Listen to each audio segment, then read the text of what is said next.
Good morning, मैं शिवाशी सुमन। आप देख रहे हैं पीसीएस एकेडमी पटना। आज हम लोग चर्चा करेंगे सिंधु जल समझौता पर। सिंधु जल समझौता बहुत ही इम्पोर्टेंट समझौता है भारत और पाकिस्तान के बीच का, और ये भी चर्चा का विषय बना हुआ है। आखिर ये चर्चा में क्यों आया? ये आया है चर्चा में, भारत ने अभी हाल ही में रावी नदी पर एक शाहपुर कैंडी डैम बना दिया है।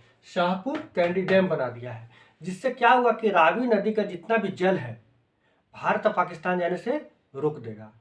और ये पाकिस्तान और भारत में अभी ये बहुत ही ज़्यादा चर्चा का विषय बना हुआ है, जिसके कारण सिंधु जल समझौता चर्चा में आ गया है कि भारत का कहना है कि उसने जो भी किया है वो सिंधु जल समझौता के तहत ही ये कदम उठाया है और अपना बेनिफिट के लिए ये किया है। निश्चित ही इससे पाकिस्तान को बहुत बड़ा लॉस होगा। तो चलिए आज समझते हैं हम लोग सिंधु जल समझौता को। भारत जब 1947 में आज़ाद हुआ तो भारत और पाकिस्तान दो अलग अलग देश का निर्माण हुआ। भारत तो पहले से था ही, भारत को तोड़कर पाकिस्तान नामक एक नया देश बना, और दोनों को जो संसाधन था, भारत का जो समुद्री संसाधन था उसका बंटवारा हुआ, इसमें से एक जल संसाधन भी था।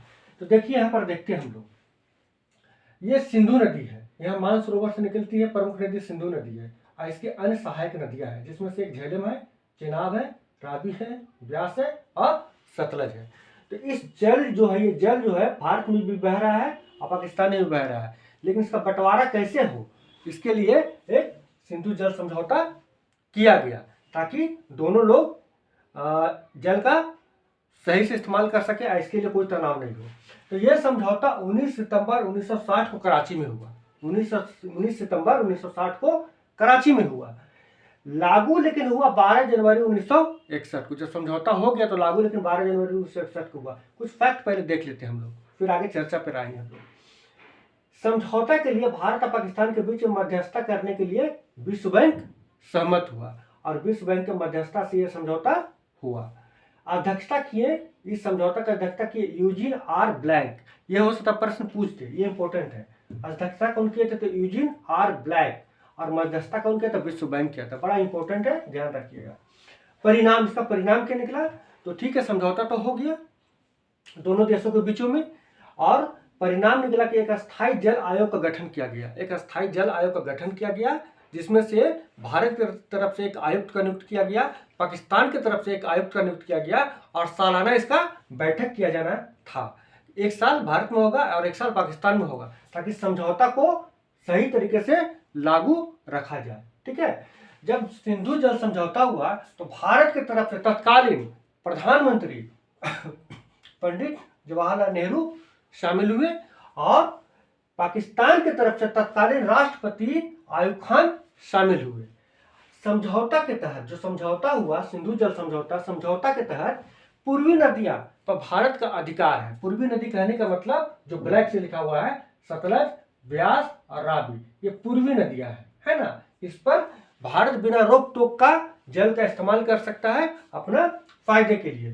तो रावी, सतलज, ब्यास नदियों का भारत इस्तेमाल करेगा, और पश्चिमी नदी जो कि सिंधु, झेलम और चेनाब, देखिए पश्चिमी नदी सिंधु, झेलम और चेनाब का 80% जल का इस्तेमाल पाकिस्तान करेगा, यानी मैक्सिमम जल का इस्तेमाल पाकिस्तान करेगा, लेकिन कुछ सीमित मात्रा में भारत भी इसका इस्तेमाल करेगा, लगभग 20%। देखिए सिंधु, झेलम, चेनाब, इसका कौन करेगा इस्तेमाल?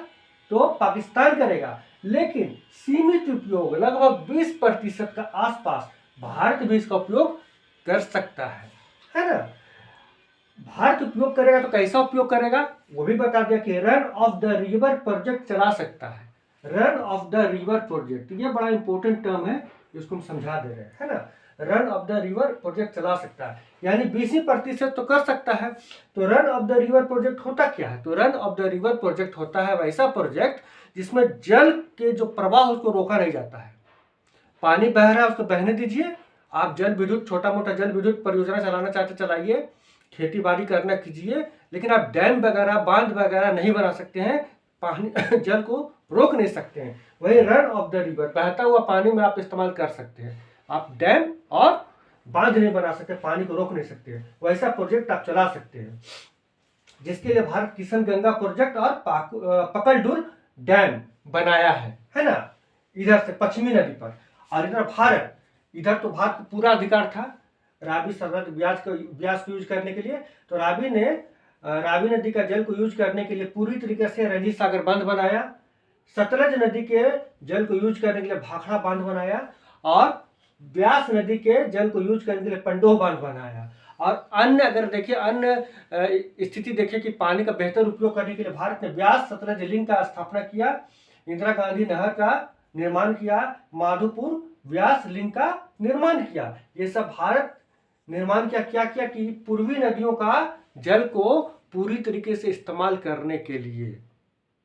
इतना दूर तक समझ में आ गया, कोई दिक्कत नहीं। अब आते हैं हम लोग, देखिए मुख्य चर्चा का विषय क्या है।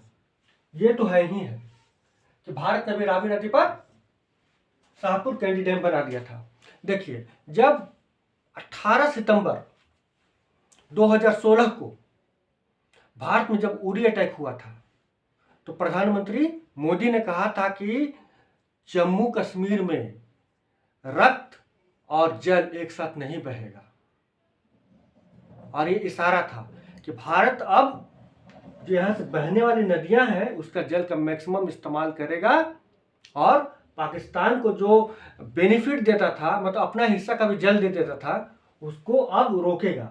जिसके तहत 2018 में ये प्रोजेक्ट चलाया गया शाहपुर कैंडी डैम को इसको बनाना है, और 2024 में ये बनकर पूरी तरीके से तैयार हो गया है ना। जिससे अब पाकिस्तान का कहना है, यहाँ पर आईआर का भी प्रश्न बन सकता है। पाकिस्तान का कहना है क्या कि भारत अब डैम बना रहा है, डैम बनाने से क्या होगा कि पानी इकट्ठा करके रखेगा, और पाकिस्तान को क्या करेगा, सूखाग्रस्त करवा देगा, और जब चाहे तो पानी अगर छोड़ दे तो बाढ़ग्रस्त कर देगा।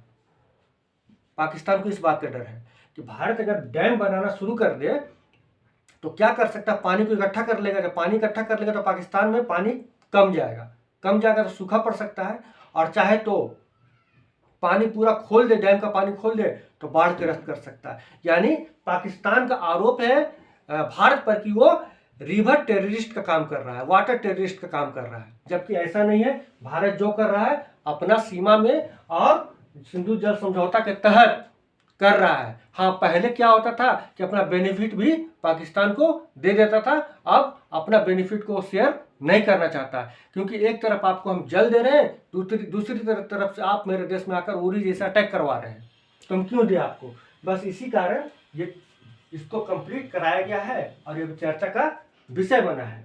तो ठीक है दोस्तों, आज के लिए बस इतना ही। हम लोग फिर मिलेंगे एक नए वीडियो के साथ, तब तक के लिए नमस्कार। चलिए, कोई दिक्कत नहीं।